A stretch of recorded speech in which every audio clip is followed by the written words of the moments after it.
নমস্কার বন্ধুরা, জবজেনিক্স ইউটিউব চ্যানেলে আপনাদের প্রত্যেককে স্বাগত। অত্যন্ত গুরুত্বপূর্ণ একটি আপডেট সরকারি কর্মী, শিক্ষকদের জন্য, কেন্দ্র সরকারি কর্মী ও রাজ্য সরকারি কর্মী সকলের জন্য একটি গুরুত্বপূর্ণ নোটিশ জারি করা হয়েছে। এখানে দেখতে পাচ্ছেন অডিট জেনারেল অফ ইন্ডিয়ার তরফ থেকে কিন্তু এই নোটিশটি দেওয়া হয়েছে। এটা সার্ভিস রুল সম্পর্কিত। সেক্ষেত্রে কিন্তু আপনারা প্রত্যেকেই জানেন যে কেন্দ্র সরকার ও রাজ্য সরকারের সার্ভিস রুল কিন্তু অনেকটাই এক, সেক্ষেত্রে প্রত্যেকের জানা প্রয়োজন।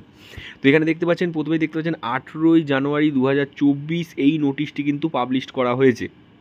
নোটিশটি দেওয়া হয়েছে অডিট জেনারেল অফ ইন্ডিয়ার তরফ থেকে কিন্তু এই নোটিশটি দেওয়া হয়েছে। নোটিশটির সাবজেক্টটা কি প্রথমে আমরা দেখে নেব। এখানে দেখতে পাচ্ছেন সাবজেক্টে বলা আছে যে grand of the national increment of to the central government employees rating from the service on 13 June এবং 31 ডিসেম্বর। আপনারা প্রত্যেকে জানেন যে 13 জুন অর্থাৎ 1 জুলাই এবং 1 জানুয়ারি দুটো ইনক্রিমেন্ট কিন্তু কেন্দ্র সরকার দিয়ে থাকে। সেক্ষেত্রে আগে একটি মাত্র ইনক্রিমেন্ট হতো, আমি সেটা ধরেই আপনাদের বলছি। আগে কিন্তু একটি ইনক্রিমেন্ট হতো যেটা আপনারা 1 জুলাই পেতেন। অর্থাৎ একজন সরকারি কর্মী সারা বছর কাজ করার পর আপনাদের 1 জুলাই কিন্তু একটা ইনক্রিমেন্ট দেওয়া হতো। সেক্ষেত্রে যে সমস্ত সরকারি কর্মীরা 30শে জুন আপনারা রিটায়ার করছেন বা 31 ডিসেম্বর যারা রিটায়ার করছেন, তারা কিন্তু এই বেনিফিটটা পেতেন না। সেই নিয়ে কিন্তু সুপ্রিম কোর্টে কেস করা হয়েছিল এবং সুপ্রিম কোর্ট কী রায় দিল সেটাই কিন্তু খুবই গুরুত্বপূর্ণ প্রতিটা সরকারি কর্মীর জন্য। নিচের দিকে একটু স্ক্রোল করলে দেখতে পারবেন এখানে যে অর্ডারটা দেওয়া হয়েছে সেই অর্ডারে পরিষ্কার কি বলা রয়েছে।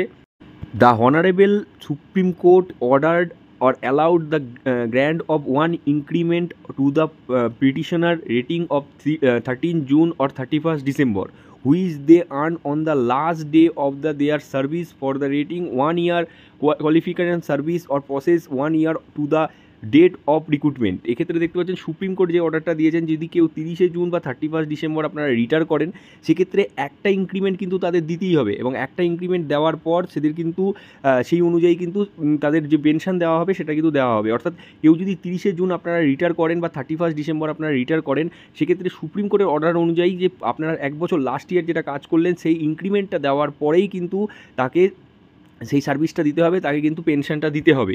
তো এই যে নোটিশটা, এটা কিন্তু নোটিশটা দেওয়া হয়েছে, দেখতে পাচ্ছেন ওপরে দেওয়া হয়েছে for exclusive of use in the IA and AD only. তো এক্ষেত্রে কিন্তু এদের জন্যই কিন্তু এই নোটিশটা পার্টিকুলারলি দেওয়া হয়েছে, কিন্তু এটা কিন্তু চ্যালেঞ্জ করে পরবর্তীকালে সমস্ত সরকারি কর্মীর জন্যই কিন্তু চালু হতে পারে।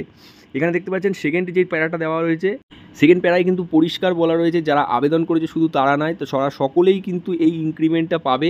অর্থাৎ এই ডিপার্টমেন্টের সকলেই কিন্তু এই ইনক্রিমেন্টটা পাবে। এক্ষেত্রে কিন্তু আপনারা অনেকেই জানেন যে রাজ্য সরকারের অনেক কর্মী রয়েছে যারা সারা বছর কাজ করার পর যখন রিটায়ার করেন সেক্ষেত্রে ইনক্রিমেন্টটা কিন্তু পান না। সেই অনুযায়ী কিন্তু সুপ্রিম কোর্ট পার্টিকুলারলি এই ডিপার্টমেন্টের জন্য এই অর্ডারটা পাস করেছে। সেক্ষেত্রেও ধীরে ধীরে অন্যান্য সরকারি কর্মীদের জন্যও কিন্তু এই অর্ডারটা পাস হয়ে যেতে পারে।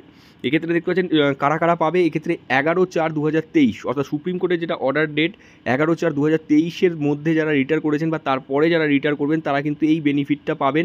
রিটায়ার হওয়ার সময় আপনাদের একটা ইনক্রিমেন্ট দেওয়া হবে এবং তারপরেই কিন্তু বাকি যে পেনশনটা নির্ধারিত হবে। তো 11/4/23-এর আগে যারা রিটায়ার করেছেন তারা অবশ্যই এটা পাবেন না। 11/4/2023-এর পরেই যারা রিটায়ার করছেন বা তার সেই সময়কালে যারা রিটায়ার করেছেন তারা কিন্তু এই বেনিফিটটা পেয়ে যাবেন। তো খুবই গুরুত্বপূর্ণ আপডেট সার্ভিস রুল রিলেটেড। সেক্ষেত্রে কিন্তু সকল সরকারি কর্মী, কেন্দ্র সরকারি কর্মী, রাজ্য সরকারি কর্মী সকলের জন্য কিন্তু একই রুলস হবে। এই নোটিশটা আপনারা আমাদের টেলিগ্রাম গ্রুপে পেয়ে যাবেন। আপনারা চাইলে এটা ডাউনলোড করে আপনারা দেখে নিতে পারেন।